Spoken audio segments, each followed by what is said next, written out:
자, 시작할게. 314페이지 계약 체결과 관련한 법률 해서 나오는데, 첫 번째 부동산 등기 특별조치법. 아마 저기 민법에 부속법령 해가지고 등기 특별조치법도 들어가 있을 것 같은데 아닌가요? 부동산 권리자 실권리자 명의 등기에 관한 법률 그거 있죠? 그리고 주택임대차보호법, 상가건물임대차보호법, 민법하고 부속법률하고 같이 합쳐서 시험 보잖아. 그렇죠? 부동산 등기 특별조치법도 거기 들어가는 걸로 알고 있는데, 어쨌든 내용을 우리가 한번 보겠습니다. 거기서 하나 여기서 하나 하긴 해야 돼. 자, 부동산 등기 특별조치법이 나오게 된 이유는요, 결국은 탈세라든가 투기 이런 것들이 있으니까 이런 걸 막아보려는 차원에서 나왔다. 그래서 등기할 때는 어떻게 돼요? 여기서 주로 이 법에서 주로 막아보고자 하는 게 중간생략 등기예요. 주로 중간생략 등기를 통해서 탈세 탈루 하는 것들 막아보고자. 그 다음에 부동산 실권리자 명의 등기에 관한 법률은 주로 명의신탁, 그쵸? 명의신탁하는 거.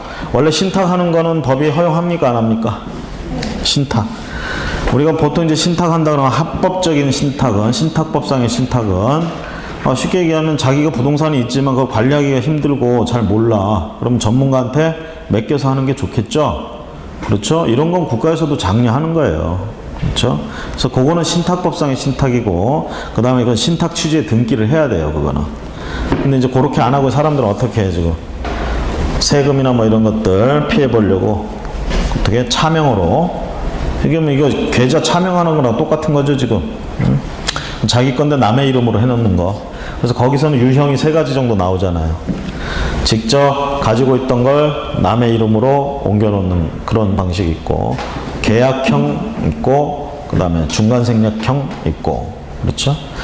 자, 여기서는 일단은 중간생략 등기나 미등기 전매, 요걸 이제 저기 합니다. 자, 먼저 미등기 전매, 중간생략 등기. 자, 이렇게 하면 그 등기의 효력이 있어요, 없어요? 유효하죠? 사건은 인정해 주잖아. 그래서 갑에서 을로, 을에서 병으로. 자, X라는 부동산이 넘어간다. 그러면 어떻게 해야 돼? 등기.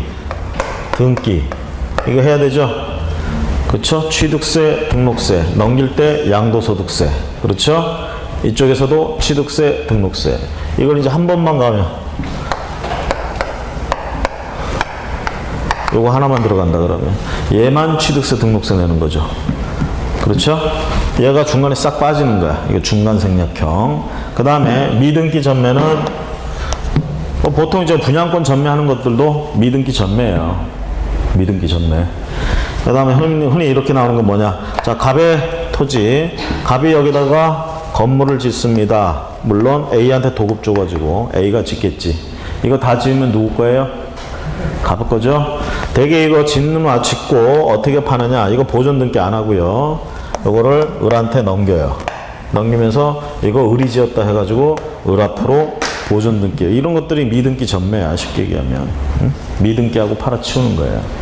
이것도 똑같아. 전부 이런 세금을 중간에 빼먹는 거예요. 탈세. 그렇죠? 그래서 국가가 세금을 세는 거, 이런 것들을 방지하기 위해서라도 이걸 한다. 하지만 이렇게 해가지고 취득하는 거 인정해준다고 그랬죠? 여기 취득한 거 다 인정해줘요. 대신 걸리면 뭐 벌금이라든가 이런 거를 물리겠다. 이렇게 되는 겁니다. 그렇죠? 징역이나 벌금. 자, 그런데 저 중간생략 등기가 사건마저도 인정 안 되는 경우가 있죠. 어떤 지역에서 하면? 토지거래 허가구역에서 저걸 하게 되면 중간생략 등기, 토지거래 허가구역에 있는 토지를 이렇게 하면 얘 취득한다 못 한다? 아예 못해요. 취득. 이거는 취득도 못해. 자, 거기 부동산 등기 특별조치법은 소유권 이전 및 보존 등기를 먼저 하고 팔아치워라 이 얘기입니다. 그래서 60일이라는 거 기억하세요. 소유권 이전 등기 신청 의무. 부동산의 소유권 이전을 내용으로 하는 계약을 체결한 자는 다음에 정하여진 날부터 60일 이내에 소유권 이전 등기를 신청해야 됩니다. 물론 계약이 취소 해제되거나 무효인 경우에는 할 필요가 없겠죠. 자, 기억해 보세요. 계약 당사자가 서로 대가적인 채무를 부담하는 경우 반대급부의 이행이 완료된 날, 예를 들면 잔금, 계약금을 지르기로 했어요. 매매대금을 주기로 했단 말이야. 매매대금을, 얘가 지금 매매계약을 하고 매매대금을 주기로 했어. 잔금 다 지불했어요. 잔금 다 지불했는데 얘 앞으로 아직 이전 등기를 안 하고 있다. 대개 어떻게 하려는 거야 얘가 지금. 요 예론을 구해와가지고 이렇게 하려고 그러죠. 여기서 이제 하는 얘기가 그겁니다. 잔금을 치렀으면 그때로부터 60일 안에는 네 앞으로 먼저 등기해라. 60일. 반대급부 이행이 완료된 날로부터 60일 이내에. 그 다음에 계약 당사자의 일방이 채무를 부담하는 경우에는 그 계약의 효력이 발생하는 날로부터 60일 이내에는 이전 등기를 해가라. 자, 두 번째, 소유권 보존 등기 신청 의무도 60일 이내입니다. 보존 등기가 되어 있지 아니한 부동산에 대해서 소유권 이전을 내용으로 하는 계약을 체결한 자는 다음에 정하여진 날로부터 60일 이내에 보존 등기를 신청해라. 그래서 보존 등기 신청할 수 있음에도 이를 하지 아니한 채 계약을 체결한 경우에는 계약을 체결한 날로부터 60일 이내에 보존 등기를 먼저 하고 이전 등기를 해라 라는 얘기입니다. 보존 등기를 신청할 수 있게 된 경우에는 보존 등기를 신청할 수 있게 된 날로부터 60일 이내에는 보존 등기를 신청하고 팔든지 말든지 해라. 그렇죠? 자, 60일 기억을 하시고요. 위반 시에는 거기 나와 있는 것처럼 위반 시에는 과세 표준, 여기서 표준 세율에 표준 세율 1,000분의 20을 뺀 세율을 적용하여 산출한 금액 요거를 갖다가 요것에 5배 이하에 상당하는 금액에 과태료에 처한다. 자, 거기 뭐 몇 배 이거는 중요하지 않고 일단 과태료에 처한다라는 말.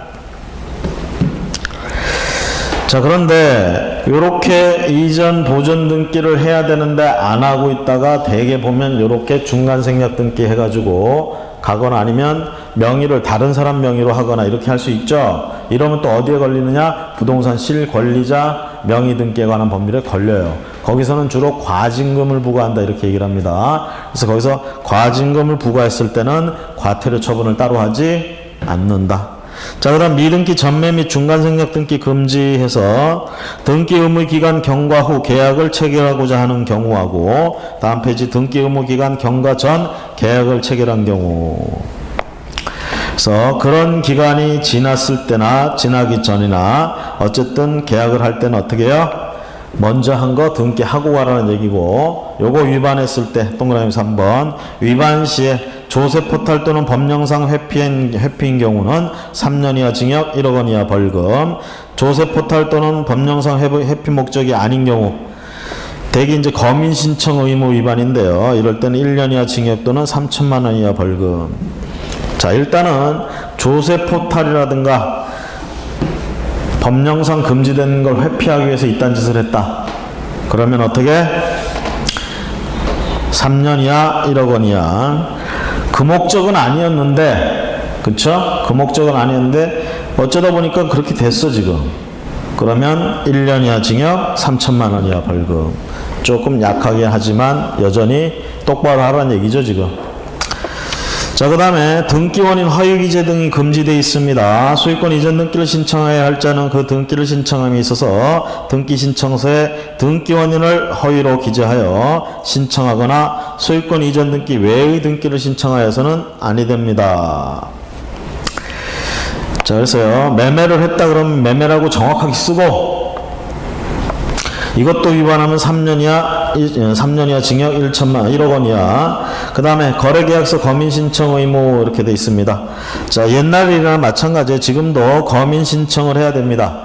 그래서 당사자가 이제 작성한 계약서를 들고 시군구청에 가면 거민이라고 이제 찍어줘요. 계약서에다가. 그리고 뭔가 이제 기재를 합니다. 대장에. 요게 거민 계약서예요. 요게 있어야 이제 등기 신청하고 했는데, 오늘날에는 부동산 거래 신고를 해버리면 거민 한 걸로 인정이 됩니다. 다음 페이지. 거민 신청 대상이 아닌 것 해서 거민 신청 대상인 것, 대상이 아닌 것. 그래서 거민 대상이 아닌 것 세 번째에 보세요. 부동산 거래 신고 필증을 발급받은 경우. 이거 부동산 거래 신고했으니까 필증이 나오겠죠? 이 필증을 받았다는 얘기는 거래 신고했다는 얘기고, 이런 경우는 거민 신청할 필요가 없습니다. 그죠? 그래서 검인 대상이 아닌 것 좀 체크하시고요. 그 다음에 검인 신청 시 제출 서류 그랬을 때 일단은 계약서 원본과 사본 두 통을 제출하는 게 원칙입니다. 나머지 검인 절차 이렇게 하는데 검인 신청할 수 있는 자에 보시면 검인은 계약을 체결한 당사자 중 1인이나 그 위임을 받은 자, 계약서를 작성한 변호사와 법무사 및 개업공인중개사가 신청할 수 있다. 의무는 아닙니다. 그래서 그 정도만 보시면 되겠어요. 나머지는 절차 됐고요. 자, 그래서 검인 신청 시에 제출해야 될 서류라든가, 그래서 앞에서 60일 뭐 이딴 것들 좀 생각을 하시고 계시고요. 이런 게 이제 설명할 때, 의뢰인들한테 설명할 때 해야 될 내용들이다. 뭐 이런 의미인데요. 이게 검인하는 이 제도는 사실 부동산 거래 신고 제도 나오면서 많이 의미가 퇴색됐습니다. 자, 그 다음에 이제 우리가 주택임대차보호법 들어가도록 해볼게요. 주택임대차보호법. 여러분들이 뭐 민법에서도 배우시겠지만, 우리가 뒤에 이제 법원 경매할 때 권리 분석하거나 이럴 때도 내용이 좀 중요한 내용들이 있어서 몇 가지를 좀 하도록 하겠습니다. 주택임대차보호법. 주택임대차보호법의 내용은 그 안에 뭐 많은 내용이 있지만 그 중에 한 5가지 정도 이제 우리가 정리를 해본다는 얘기죠. 첫 번째, 인적, 물적, 대상. 주택임대차보호법 보호받는 대상, 적용 범위. 그 다음에 두 번째, 제일 중요한 게 이거죠. 대항력 주는 거. 그 다음에 세 번째, 우선 변제권 주는 거예요. 그다음 이제 네 번째 가시면 최우선 변제권 얘기가 이제 들어가는 거죠. 최우선 변제권. 그리고 이제 마지막 5번째 얘기하면 이제 존속기간 같은 게 이제 우리가 또 설명할 때 좀 들어가야 되는 내용들이고, 존속기간. 그 다음 뭐 6번째 간부터 임차권 명령 등기, 임차권 등기 명령, 등기 명령 제도. 이런 것들이 우리가 좀 눈여겨봐야 될 내용이고, 그리고 이제 뒤에 가보면 이제 저 임차권 상속하는 거. 상속. 누가 상속하느냐 이 얘기죠. 임차권을. 누군가 죽었으니까 상속을 하겠지. 임차권자가 죽었으니까. 그럴 때 이제 보통 상속 들어온다 그러면 법정 상속 순위대로 가는데, 중요한 건 사실혼 상황에서 이렇게 살고 있다가 죽었을 때 이제 어떻게 되느냐 이 얘기죠. 조심하실 게, 보통 이제 보면 얘기상 이렇게 하다 보면 그거야. 딴집 살림 차린 거야 지금. 본가가 따로 있어 이 사람이, 이 남자가. 딴 데 나와서 지금 또 두 번째 이렇게 해가지고 동거를 하고 있는 거죠. 그러면서 세를 얻어서 살고 있단 말이야. 임차권자는 이제 자기야 지금. 근데 이 사람이 죽었어. 그럼 이 임차권은 누가 상속하느냐? 원래 사실혼 관계나 이런 사람들은 보호를 못 받아. 법률론이 있으면. 그래서 법률론이 우선하는 것이고, 그런 게 없을 때 이제 사실혼 관계에 있던 사람들, 이런 사람들이 가져갈 수 있다. 임차권. 그런 내용이 이제 여기 들어가 있어요. 그 다음에 이제 중요한 건 뭐야? 일시 사용을 위한 임대차에는 이 법이 적용돼야 안 돼. 일시 사용을 위한 임대차. 여러분들 가끔 가다 보면 점포 대정리 뭐 해가지고, 뭐 사장님이 망했어요 뭐 해가면서 막 떠리로 파는 애들이, 그게 걔들은 그 습관이야. 상습이야. 일부러 망해. 아예 6개월만 얻어가지고 그렇게 한단 말이야. 또는 뭐 여러분들 그거 있잖아. 어느 동네 가보면 어느 날부터인가 가만히 보면 나이 드신 노인네분들이 뭐 화장지 꾸러미니 뭐 이런 걸 들고 낮에 한 3, 4시 되면 집으로 막 가. 그리고 아침 한 10시쯤 되면은 어디로 할머니 할아버지들이 쫙 몰려가. 그럼 뭐 하는 거예요 지금? 뭐 홍보한다고 그래서 마케팅은 뭐 판다고 그러는 그 효도 상품들 막 팔고 그러잖아. 응? 미끼로 그런 거 수건 막 주고, 그쵸? 그런 거 있잖아. 그런 거 하려면 장소가 필요할 거 아니야. 그럼 걔들은 거기서 짧게 3개월 뭐 이런 식으로 쓴단 말이에요. 이런 걸 어떻게 하느냐? 보통 우리가 하는 임대차는 보증금 주고 월세 내고 뭐 이런 것들이잖아요. 그렇게 안 하고 그냥 3개월치 뭐 다 주고 쓴다든가. 이런 걸 또 지방에 갔더니 이걸 깔세라고 그러더라고. 깔세. 그쵸? 그래서 또 지방에 가면 이제 지방 학교들 있죠, 대학들. 여기 이제 보면 지방으로 유학 온 친구들, 서울에서 유학 온 친구들이 그 학교 앞에 기숙사 놔두고 이렇게 하숙집에 이제 많이 들어가죠. 그럴 때 이제 대개 보면 정상적인 임대차 계약을 안 해요. 왜 안 하느냐? 하숙집 주인들 입장에서는 월세를 받아야 되는데 요것들이 대학은 원래 저기 학교 다니는 기간이 짧잖아. 3개월 하고 방학 중에 또 올라가 버려. 그러니까 3개월만 계약하자 이렇게 나오는 거지. 근데 임대차 놓는 사람들 입장에서 그렇게 짧게 해가지고는 그렇죠. 그래서 얘들은 어떻게 하느냐? 1년치를 다 내놔라. 그래야 빌려주겠다 이렇게 한다고요. 한 집만 그러면 그렇게 안 하는 집에 가면 되잖아. 그래서 전부 단합을 해. 그래가지고 그런 데서는 동네마다 회의가 잘 돼 또. 자기들끼리 그런 거 할 때만. 그래가지고 1년치씩 막 받는 거 깔새로 쫙 해가지고 학생들만 줘 터지는 거야 그냥. 사실 학생들이 줘 터지는 건 아니지. 그 학비를 내고 있는 부모들이 이제 줘 터지는 거지. 그쵸? 근데 그 부모들은 또 다른 놈들한테 그렇게 깔새로 받는 거야. 돌고 도는 거야 인생은.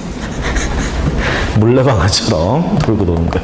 자, 어쨌든 자 그런 거에는 이 임대차 보호법이 적용되지 않습니다. 아시겠죠? 그 다음에 우리가 이제 보통 여러분들 전세라는 말 다 하잖아요. 전세. 요렇게만 얘기하면 이건 이제 뭐예요? 미등기 전세 또는 채권적 전세. 뭐로 봅니까? 임대차로 보는 거예요. 민법상으로 임대차처럼 취급을 합니다. 그러니까 이거 물권이라는 거야, 채권이라는 거야? 채권이라는 얘기예요. 우리가 적어도 여러분들이 권자가 붙어야 이거 등기부에 올라가야 물권인 전세권인 겁니다. 이렇게 안 하고 흔히들 여러분들 오늘 전세 계약했을 때의 전세는 미등기 전세, 채권적 전세 아직 등기부에 올라가지 않은 상태 이런 거라는 거 조심하시고 이런데도 이 법이 적용됩니다. 아시겠죠? 이 법이 적용돼요. 그럼 여기 등기부에 올라간 전세권에는 이 법이 적용될 필요가 없어요. 전세권이라는 것 자체로 물권은 원래 세잖아. 그쵸? 그 힘으로 버틴다. 이게 이제 큰 차이점이고. 자, 대상은 이제 이렇게 얘기합니다. 주택임대차보호법에 의해서 보호받는 대상. 자, 인적 대상, 물적 대상. 자, 인적. 자, 외국인한테 인정돼야 안 돼요? 외국인한테도, 외국인은 사람 아니야? 외국인도 잠을 잘 권리가 있고. 그쵸? 그 외국인한테도 인정돼요. 이제 문제가 되는 게 뭐냐면 법인한테 인정되느냐 이 얘기야. 법인. 법인이 잠을 잔다. 좀 이상하네. 그쵸? 권리 주체인 법인이 잠을 잔다. 저게 자연인이에요? 자연인은 잠을 자거나 하지만 법인은 가공의 개념이에요. 개념.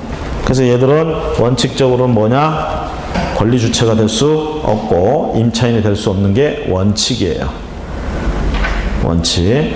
자, 그런데 이제 그렇게 했더니 이제 어떤 문제들이 생기냐면, 어떤 문제가 생기냐면, A라는 회사에 직원들이 갑, 을, 병이 있어. 얘들 지금 기숙사처럼 쓸 숙소가 필요해. 그래서 A법인이 X라는 부동산에, X라는 사람한테 이 부동산을 임대차를 합니다. 그럼 임대차에 임차인란에 A법인 명의가 들어갈 수 있느냐? 못 들어가는 게 권리주체가 아니기 때문에 임차권자가 될 수가 없어. 그러니까 어떻게 해야 돼? 얘들 명의로 들어가야 되는 거야. 응? 이 법에 의해서 보호를 받을 수가 없어. 이게 들어가면. 얘들 이름으로 들어간다고. 그럼 얘들이 이제 임차인으로 들어가는 거예요. 보증금 막 1억씩 주고 5천씩 주고 막 이렇게 들어가. 응? 그럼 얘들이 이제 어느 날 출근을 안 해. 왜 출근을 안 할까? 임차인이 자기들 명의로 돼 있잖아. 주인한테 얘기해서 어떻게 돼? 보증금 빼가지고 튀는 거지. 그쵸? 이렇게 되니까 뭐야? A법인 입장에서는 직원을 잃어. 보증금 날려. 그쵸? 이런 문제가 생길 거 아닙니까? 그쵸?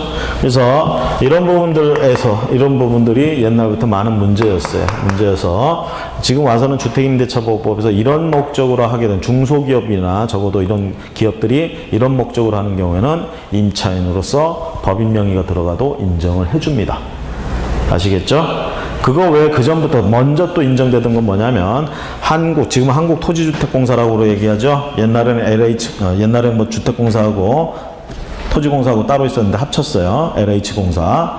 자, 얘들이 이제 뭘 하냐면 얘들이 서민들의 주거 환경이나 이런 것들을 좀 싼 임대차 이런 걸 하기 위해서 자기들이 지어가지고 자기들이 임대인이 돼서 하는 경우도 있지만 그 땅이나 이런 게 없으면 기존에 있는 거 개인들이 가지고 있는 거를 세를 자기들이 얻어. 얻어가지고 요거를 서민들한테 싸게 공급할 수 있도록 쉽게 하면 전대차가 하는 거죠. 전대차. 자, 그런 식으로 해줄 때 결국은 토지주택공사 명의로 그 애들도 법인이거든. 그쵸? 걔들 명의로 들어갈 수 있게 해준다라는 얘기예요. 해준다라는 거. 그래서 여기 법인 문제가 조금 문제가 되고요. 여기서는. 그 다음에 이제 물적 대상 그러면 당연히 건축법상 허가받은 건축물 주택 그러면 건축물 대장이 만들어져 있는 거겠죠.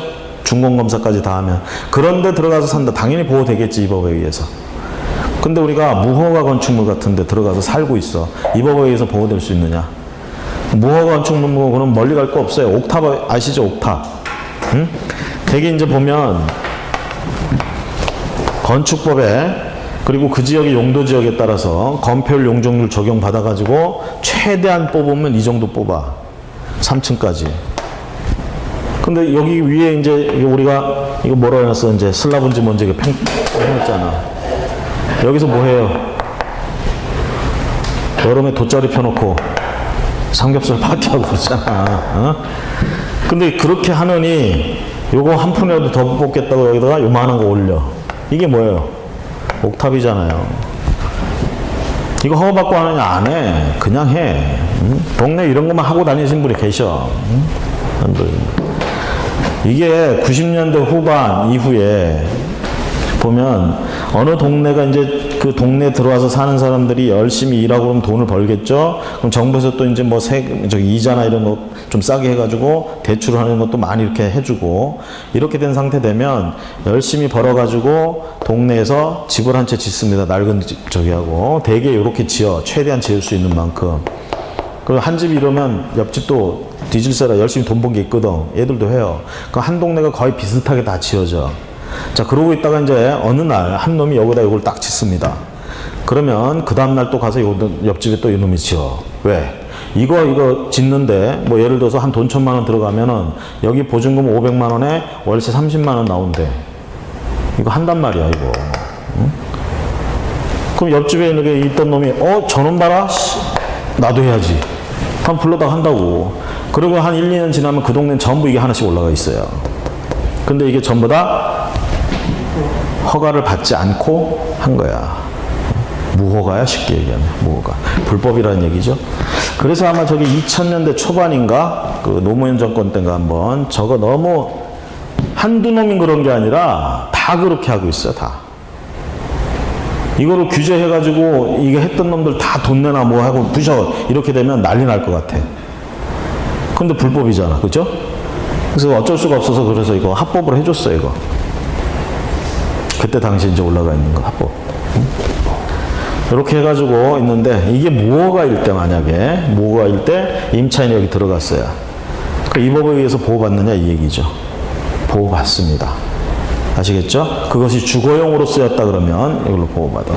심지어는 그게 건축물 대장에 주거용으로 안 돼 있어도 실제로 주거용으로 썼다 그러면 이 법에 의해서 보호를 받을 수 있어요. 대표적인 게 공장 판례가 하나 있어. 누군가가 공장으로 쓰려고 공장 건물을 임차했어요. 그래서 그 공장에서 열심히 뭘 만들어 팔면 좋은데 열심히 만들었는데 경기 불황이 와서 하나도 안 팔려.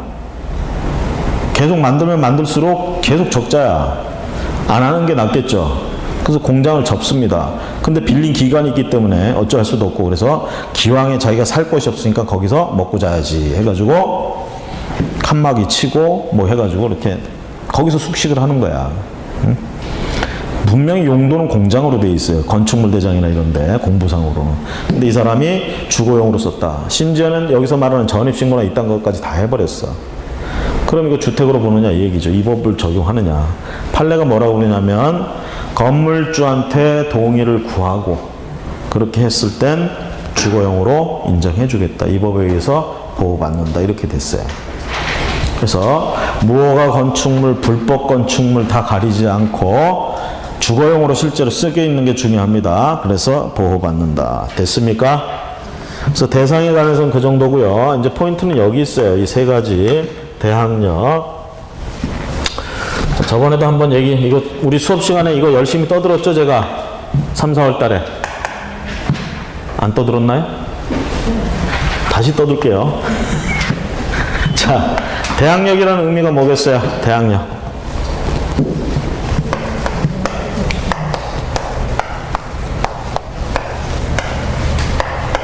임대차 계약을 했대.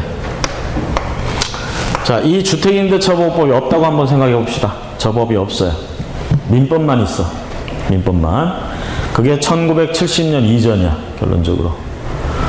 1980년 이전. 이 법이 만들어진 게 1980년부터 만들어져가지고 시행되고 있다, 이렇게 보시면 돼요. 그 이전에는 민법만 있었어. 민법. 임대차 계약을 하면 민법에 있는 임차권으로 우리가 규율을 받는 중이었어요. 자, 이렇게 임대차에서 얘가 누구겠어? 임차인. 얘가 임대인. 자, 소유권자 누구예요? 얘라는 얘기죠? 그렇죠? 이 집을 A에게 팔 수 있다, 없다? 응? 소유권 넘길 수 있어요, 없어요? 직권대 넘길 수 있죠. 그렇죠? 매매 계약을 했어요. 사겠다는 있으면 사람 하는 거지. 근데 얘가 이제 집을 산 다음에 이 집에 와봤어. 이 집에 누가 살고 있어요? 누가 살고 있어? 얘가 살고 있잖아요. 얘가 세를 줬다며. 얘가 살고 있어. 근데 얘는 계약 과정에서 이러는 애의 존재를 몰랐단 말이야. 그죠? 그래서 얘기합니다. 당신 누구야? 그렇게 얘기를 하겠지, 얘가. 우리 뭐라고 그래요? 나 임찬이야. 그쵸? 임찬이야. 그때 말로 하면 세입자야. 뭐 이렇게 얘기를 하겠지. 그래서 얘가 얘기합니다. 나가, 그럽니다. 나가. 자, 그럼 이 사람 나가야 돼? 안 나가야 돼? 지금 주택임대차보호법 같은 거 없다고 생각하세요. 없는 상황이라고 생각을 해봐. 민법만 있어. 나가야 돼? 말아야 돼? 나가야 돼? 말아야 돼? 자, 이 사람은 이 집에 대해서 지금 물권을 가지고 있어요? 가지고 있는 임차권이죠. 채권이라며. 채권은 물건을 직접적으로 지배하는 권리가 아닙니다. 이 사람의 채무를 통해서 이 집을 지배하는 거예요. 이 사람을 매개자라고 그래. 그래서 우리가 얘를 통해서 간접적으로 지배하는 거야. 채권 가지고 있어요. 이 사람은 소유권을 가지고 있죠. 물권이잖아. 이 물건에 대한 직접적인 권리. 지금 이 집에서 둘이 격돌한 거야. 물권자와 채권자가 부딪혔어요, 지금. 물권하고 채권하고 부딪히면 무슨 원칙? 물권 우선의 원칙. 시간적으로 누가 먼저 권리가 생겼어? 얘가 먼저 계약을 하고 들어가 살고 있었잖아. 그리고 나중에 소유권 취득했죠. 물권하고 채권이 부딪히면 나중에 생겼어도 물권이 이기는 게 원칙이에요. 물권 우선의 원칙. 이럴 때 이제 얘를 뭐라고 그러냐? 대항력이 없다, 이렇게 얘기하는 거야. 이렇게 바뀐 주인한테 대항할 수가 없다. 지금 저 법 얘기하는 게 아니에요. 엄연히 민법이란 법이 있는데 민법의 논리대로 해서 이렇게 되는 거야, 지금. 그러니까 얘가 보호를 받지 못하는 거지. 그쵸? 심지어는 이게 경매 들어갔다고 해봅시다, 이 집이. 응? 얘가 지금 빚이 많아가지고 돈을 못 갚으니까 채권자들이, 금전채권자들이 이거 경매 신청해버렸어. 얘가 낙찰받았어요. 와보니까 얘가 있네? 나가, 그러는 거예요. 왜? 나는 소유권자니까. 나중에 생긴 권리지만 얘한테 이긴다니까. 이때 얘는 대항력이 없다, 이렇게 되는 거야.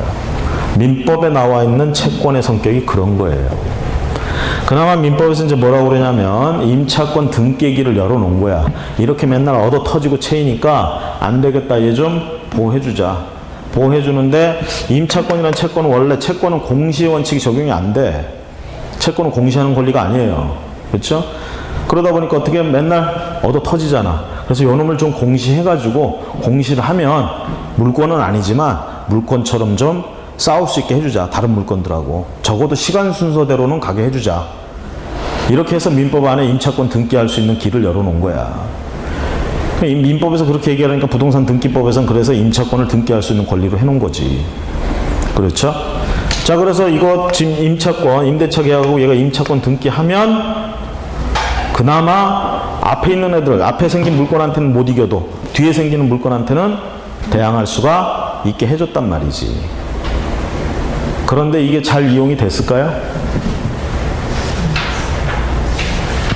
얘가 임차권 등기하려면, 자, 등기 공동신청주의적 원칙. 예? 등기.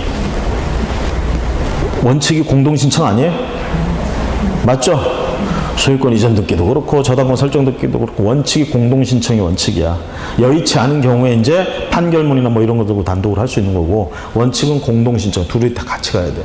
그 얘기는 둘의 서류가 다 들어가야 된다는 얘기예요. 그럼 얘가 임차권 등기 신청을 한다. 얘 서류만 가지고는 임차권 등기가 안 돼.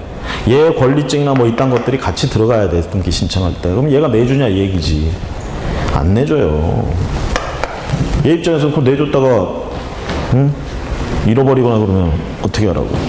그리고 저렇게 해서 임차권 등기되는 저 집 가지고 만약에 갑이 담보 잡히고 돈 빌리러 간다 그러면 은행에서 돈 빌려줄 때 어떻게 할까? 이런 권리가 있네?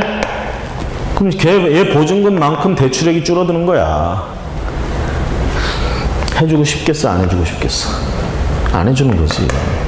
법에는 이렇게 이용할 수 있는 게 있어도 못 이용해. 이거 이전에 사실 얘가 보호받을 수 있는 길은 뭐가 있었어요? 전세권 등기하는 방법. 그쵸? 전세권 등기하는 방법. 물건이 전세권을 얻으면 보호되잖아. 등기 순서대로. 사실 임차권 등기보다 이게 더 강력해 사실은. 이게 또 법에 돼 있어. 전세권 등기할 수도 있고 이렇게 돼 있다고. 등기해야 된다고 돼 있고. 그렇죠? 근데 전세 계약을 해 둘이. 전세라는 계약을 해. 근데 얘가 전세권 등기를 하자고 그러면 얘가 또 어떻게 해? 이것도 공동신청이잖아. 얘 서류 안 내줘요. 70년대 막 사람들이 그냥 서울에만 먹을 거 있었다고 해서 서울로 막 올라올 때 서울엔 당연히 집이 부족하지. 그렇죠?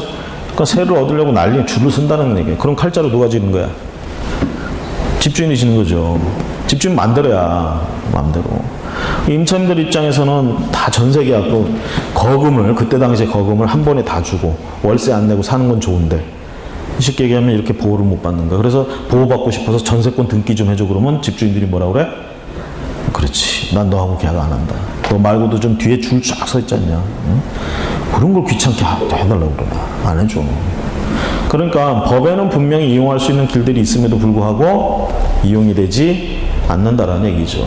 그러니까 자, 그래서 이게 경매 들어가고 그러면 어떻게 돼요? 얘는 이렇게 새로운 집주인이 오면 대항력 없어 쫓겨나고. 그러면 보증금 준 거는 어떻게 하느냐? 우리가 경매에서 낙찰되고 나면 그 낙찰대금에서 채권자들이 배당을 받아가는 순서로 갑니다. 그러면 얘는 임차 보증금 반환 청구권이라는 게 있을 거 아니야. 그 반환 청구권이란 금전 채권을 가지고 이 낙찰된 물건에, 낙찰대금에 배당 순서에 들어갈 수 있느냐 이 얘기죠. 배당 순서도 물권 우선이에요. 같은 금전 채권자라도 저당권 같은 걸 가진 놈하고 저당권이 없고 그냥 금전 채권만 가진 놈하고 비교했을 때 저당권 있는 애가 먼저 저당권으로 배당을 받아. 나중에 생긴 권리라고 하더라도. 아시겠죠? 이게 물권 우선의 원칙이야 또. 그래서 저당권자나 이런 애들 배당 받고 이런 물권자들 배당 받고 돈이 남으면 그때 가서 얘만 들어가는 게 아니라 또 다른 사람들 저 차용증만 딸랑 받고도 이거 돈 빌려준 사람들이 있겠죠. 얘들하고 같이. 그것도 뭐야? 먼저 빌려주고 나중에 빌려주고 자기가 먼저 권리가 생겨 이런 순서가 있음에도 불구하고 채권자 평등의 원칙이 지배하기 때문에 동순위에 쓰는 거예요. 이렇게 쓰는 게 아니라 이렇게 해서. 자, 그럼 이렇게 썼다는 얘기는 뭐야? 남은 돈 가지고 어떻게 분배해줘야 된다는 얘기잖아요. 비율로 나눠줘야 된다는 얘기야. 그럼 뭐에 비율에 나눠주느냐? 채권에게 비례해서 나눠주는 거야. 사실 이렇게 배당 받을 일도 없어. 앞에 저당권자나 이런 애들이 다 가져가고 없어요. 근데 혹시라도 남으면 이렇게 된다는 얘기야. 혹시라도 남으면. 자, 그러니까 얘는 임차 보증금 반환 청구권 철저하게 금전 채권이야. 자기가 먼저 보증금을 냈지만 나중에 저당권자나 이런 애들 있으면 걔들이 먼저 배당 받아가. 쉽게 하면 보증금 못 챙겨. 집은 쫓겨나. 자, 누워서 잘 수 있는 곳을 쫓겨나고 그나마 갖다 낸 돈도 돌려받지 못하고 이렇게 쫓겨나는 거예요. 보호해야 되겠죠. 이런 사람이 전국적으로 한두 명이야. 그럼 보호할 필요가 없지. 근데 대다수의 사람들이 이런 상황에 처했다라는 얘기지. 그리고 이런 사람들이 어떤 사람들이야? 대한민국을 짊어지고 간 역군, 서민들이죠. 그쵸? 서민들이란 말이죠. 서민들이 붕괴되면 어떻게 돼? 서민들이 이제 열심히 일하고 집에 돌아가는데 잘 데가 없어. 밤새고 다시 출근해. 회사가 잘 돌아가겠다. 그럼 그런 일터가 무너지면 어떻게 돼? 대한민국이 붕괴되는 거야. 그럼 어떻게 해야 되겠어요? 얘들 살려야 되겠죠? 보호해야 되겠다. 그래서 나온 법이야, 이게. 사실 보호는 이렇게 주거 환경만 보호하는 부분이 아니고 요즘 많이들 나오죠, 그 상가 건물. 응? 그 보니까 저기 뭐야, 무슨 족발? 무슨 족발집인가 저기 강남에 유명한 족발집이 있대. 근데 그 건물 주인이 바뀌었어요. 그 건물 주인이 지금 보증금을 10배인가? 이렇게 올린 거야. 예를 들어서 보증금 뭐 3천만 원이 있었는데 뭐 3억을 내놔라. 그러니까 쉽게 얘기하면 그 건물주는 그거야. 계약기간 됐으니까 나가라는 얘기를 해요. 나가라고. 근데 이제 상가건물 임대차 법 보면 저거 통상 5년까지는 보호가 되거든. 근데 이 사람은 7년 이상 있었어. 족발집 하는 사람. 이게 그 동네에서 살면서 이것저것 하다가 이제 돈 있는 거 다 끌고 모아가지고 족발집을 연 거예요. 세를 얻어서. 어? 그래서 거의 7년 정도 됐는데 하면서 장사 잘 됐어, 또. 이제 건물주인이 이제 건물을 판 거야. 판 거야. 그래서 새로운 이제 건물주 입장에서는 얘는 5년도 넘었고, 그쵸? 자기 이제 뭐 리모델링해서 뭐 딴 걸 한다든가 뭐 그럴 생각이었나 보지 뭐. 그래서 나가라고 했지. 근데 얘가 못 나가겠다 이거지. 그쵸? 그래서 이제 명도 소송하고 이제 막 한참 했어. 결국은 법원에서 나가라고 판결이 나온 거예요. 나가라고 판결 나오는데 안 나가잖아. 그래서 어떻게? 강제 집행하는 거야. 강제 집행. 그 집행관 아저씨들하고 나와가지고 쫓아내니까 이 사람이 막 망치 들고 뭐 하면서 자해를 해가면서 나를 죽이고 쫓아내라. 그러니까 집행관 아저씨들이 무서워서 다 도망가 버리지 뭐. 그 두 번, 세 번 그러는 거예요. 두 번, 세 번. 응? 그렇게 그런 거 버텼어. 그렇게 쫓아내고 막 못 오게 하고 막. 대단한 거지. 족발집 아저씨. 응? 근데 건물주는 또 뭔 죄냐 이 얘기야. 법대로 한 건데 이 사람은. 응? 그 동네 시세에 비해서 너무 적게 받고 있다. 그렇죠? 그리고 이제 뭐 자기는 이제 새로 저기 했으니까 이 사람하고 더 이상 있기 싫었나 보지. 그래서 기관도 다 법에서 보호하는 거 했으니까 나가라 이렇게 했는데 그쪽에서는 또 이제 전 재산인데 그것도 그 돈 들고는 어디 가서 그렇게 이제 또 중요한 거 그 집이 이제 유명해지고 했다라는 얘기는 단골 손님이 있고 어떤 영업권이 이제 보장된다는 얘기잖아. 쉽게 하면 권리금 문제예요 또. 응? 그런 걸 어디 가서 읽을 수가 없다라는 얘기지. 그러니까 버티는 거야. 그러다가 저기 지난달입니까? 또 시비가 붙어가지고 건물주하고 망치로 때려버렸잖아. 세입자가 망치로 때려버려가지고 전치 6주인가 뭐. 하여튼 그래서 지금 이슈화가 된 거예요. 이게 우리가 저기 영화 올드보이인가? 거기서 이제 망치로 이렇게 패는 장면 나오잖아. 그걸 봤나 봐. 그래가지고 지금 이제 그런 문제. 문제는 그 사람만의 문제가 아니에요. 지금 시한폭탄 같은 거예요. 상가 건물 임대차는. 이게 또 어디서 문제였냐면 또 그 용산에서 10여 년 전인가? 용산에 그 저기 개발하면서 거기 기존에 있던 거 이제 개발하기로 계획해가지고 하는데 소유권자들은 제대로 보상을 받아요. 문제는. 응? 감정평가 해가지고 보상을 받는단 말이야. 근데 중요한 건 거기서 세를 얻어서 장사하는 사람들. 이 사람들은 그 돈 가지고 어디 가서 또 장사를 할 수도 없고, 그렇죠? 그 다음에 단골도 있고 굉장히 영업 잘 되고 있었던 집 같은 경우 특히. 응? 근데 거기에 대해서 이 사람들한테 대해서 이제 보상을 해준단 말이에요. 보상을 해주는데 이제 뭐가 근거가 돼야 되냐 이 얘기죠. 완전 보상이 원칙인데 이 사람들한테 어떻게 보상을 해주는 게 좋냐. 그럼 기존에 버는 만큼을 뭘 어떻게 계산하고 이렇게 평가를 해줘야 될 거 아니야. 근데 이 사람들이 그 버는 거를 갖다가 근거가 뭐냐. 이 사람들이 나 얼마 벌어요 그러면 그걸 그대로 믿을 수가 없다라는 얘기죠. 그렇죠? 그럼 장부 가져와 보라고. 장부에 뭐 거짓말해서 이렇게 해놓으면 어쩔 수가 없잖아 그런 거. 그러니까 그 말만 듣고는 할 수가 없는 거야. 그래서 어떤 객관적인 자료가 필요한데 가장 대표적인 객관적인 자료가 세금 신고한 거. 그렇죠? 근데 중요한 건 이 사람들은 대부분 세금 신고를 누락하는 거지. 그렇죠? 영세업자로서. 탈세는 아니었을 거야 이 사람들도. 그리고 누락했는데 그러니까 진짜로 신고된 금액은 얼마 안 되는 거예요. 그걸로 평가를 해버리니까 돌아버리는 거지 뭐. 거기다가 뭐 권리금이나 이런 것들이 있었다 그러면 이런 부분 하나도 평가가 안 되고 하니까. 그래서 결국은 용산 참사가 일어난 거예요. 그거 버티고 안 나가고 하다가 용역들하고 그 저기 공무원들 경찰들인가 얘들하고 같이 진압대하고 들어와서 결국은 서로 물적 피해를 보고 그런 거죠. 이런 사회적 갈등이 해결을 위해서는 법이라는 거 이게 제도 정비도 해야 되고요. 충분히 이제 어떤 이런 쪽의 이야기들을 듣고 무슨 공청회를 통해서 한다든가 어떤 연구가 되고 이렇게 돼야 되는데 기존에 이제 쭉 해오던 우리 역사상에 이제 이런 것들을 만들어가는 과정 속에 보면 이 정치하는 놈들이 문제예요. 비싼 거 세비 받아가면서 그런 거 하라고 앉아있는 놈들이 맨 딴짓거리나 하고 있고 그렇죠? 그 고용 그것도 다 가서 우리 사돈의 8천 좀 취업 좀 시켜줘 뭐 이딴 걸 하고 있고 못된 짓만 하는 놈들. 제가 정치인이라고 그랬지 특정해서 누구를 얘기하진 않았습니다. 갑자기 떨려 이런 얘기하면 어떻게 될까 봐.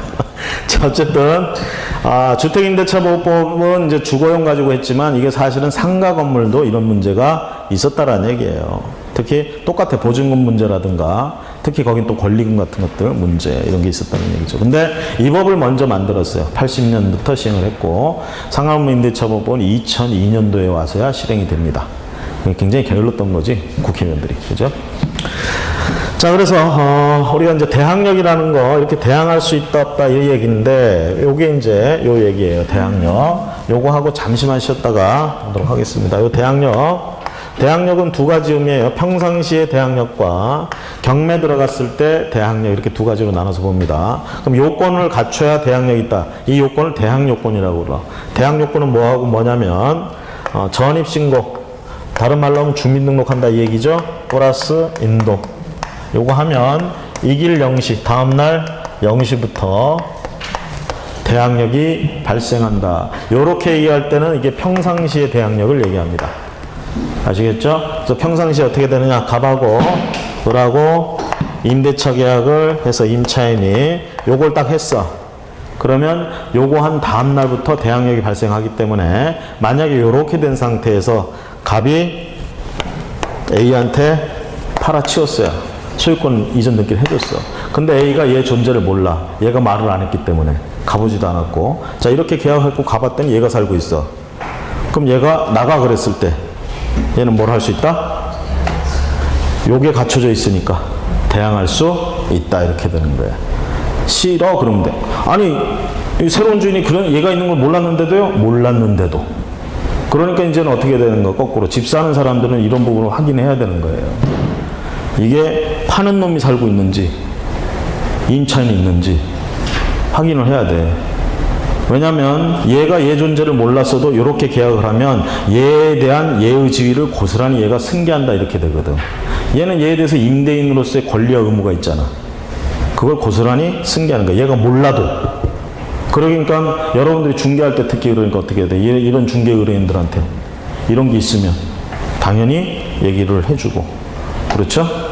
그래야 될 거 아니야. 이거 어디서 문제가 되냐면 예를 들면 얘는 임대차 보증금 1억에 살고 있어. 이 집은 2억이야 지금. 응? 둘이 2억에 계약했어. 얘가 2억을 다 준 거야 지금. 다 줬다고. 그래서 이제 내 집이니 그런데 얘가 있는 거야. 얘가 이제 계약기간 다 됐다고 뭐라 그래? 내 보증금 내놔 이렇게 얘기를 하겠죠.